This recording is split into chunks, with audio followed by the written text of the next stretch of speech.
कहते हैं इस सृष्टि में तो क्या, पूरे ब्रह्मांड में भी कोई ऐसा नहीं जो महादेव को चुनौती दे सके। लेकिन हजारों साल पहले एक साधु ने यह कर दिखाया था। कैलाश की बर्फीली वादियों में जहां चारों तरफ सन्नाटा पसरा हुआ था, वहां एक आवाज बार बार गूंज रही थी, ओम नमः शिवाय, ओम नमः शिवाय।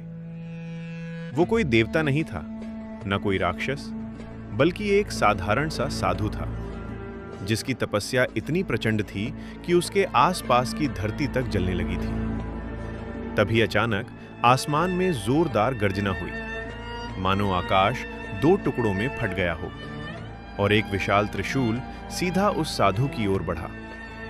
साधु तुरंत अपनी जगह से हट गया और त्रिशूल जमीन में जा धंसा। इतनी भयानक आवाज हुई जैसे धरती फट गई हो।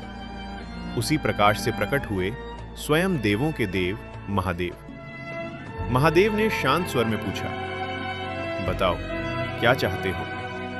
साधु ने बिना डरे जवाब दिया, मुझे धर्म की रक्षा के लिए एक दिव्य हथियार चाहिए, और वो आप ही दे सकते हैं। महादेव मुस्कुराए और बोले, उद्देश्य अच्छा है, लेकिन तुम्हें अपनी योग्यता साबित करनी होगी, और उसके लिए तुम्हें मुझसे युद्ध करना होगा। बस फिर क्या था, साधु ने तुरंत अपना फरसा उठाया, महादेव को प्रणाम किया और युद्ध शुरू हो गया। जैसे ही दोनों के हथियार आपस में टकराए, एक भयंकर ऊर्जा उत्पन्न हुई। पहाड़ टूटने लगे, धरती कांपने लगी। ये कोई साधारण युद्ध नहीं था। बिजली कड़क रही थी, ज्वालामुखी फट रहे थे, समुद्र उफान मार रहा था। दोनों योद्धा पांचों तत्वों को हथियार बनाकर लड़ रहे थे, और यह युद्ध एक दिन या 2 दिन नहीं, पूरे 21 दिनों तक चला। अब देवता भी घबरा गए। उन्हें लगा अगर यह युद्ध और चला तो पृथ्वी का विनाश तय है। तभी सूर्यास्त से पहले महादेव ने अपनी तीसरी आंख खोली, और उसमें से एक भयंकर शक्ति उस साधु की ओर भेजी।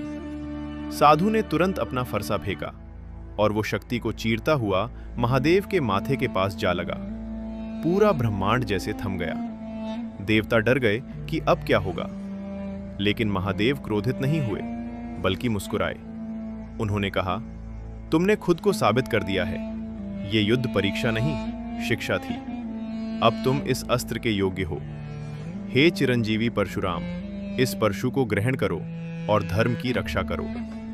और फिर परशुराम ने उस परशु के साथ पूरी पृथ्वी पर 21 बार क्षत्रियों का संहार किया।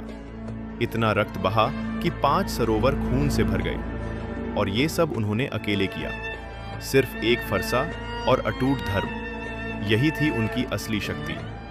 हर हर महादेव दोस्तों, अगर आपको ये कहानी पसंद आई हो तो लाइक जरूर करें, और ऐसे ही वीडियो के लिए सब्सक्राइब करना मत भूलना।